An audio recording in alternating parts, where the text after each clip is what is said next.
Hi everyone, this is Julius Cano and welcome back to my channel. Na-miss nyo ba ako? Kasi ako na-miss ko kayo. For today's video guys, no, wala ko kabalo kung unsa ning adlaw, gabi, iba ni or buntag kay karon pag yun ako ni nga na-edit karong videohan ni. Yes, oo, dugay na jud kaayo ni napundo sa akong gallery, no. Yes, oo.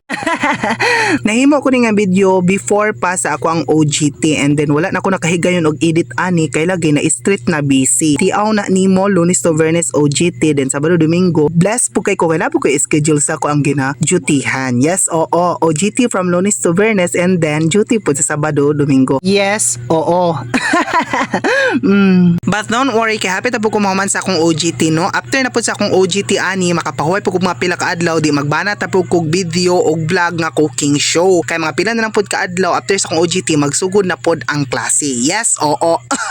Mao nga ako ang gipaspasan ang akong OGT, no, kay para inighuman ako makarelax pa ko before the klase para dili na gid stress ang atong life ani mo balik pa ang ato ang ka-freshness og magpa-sleeping beauty sa ta before the klase. Yes, oo. So mao to na human ang video hapit nya wala na ko ka istorya kung unsa ni akong gibuhat basta law oy ni nga giagigis sa nya sayote gibot nga subak nga piniritong isda mga unata.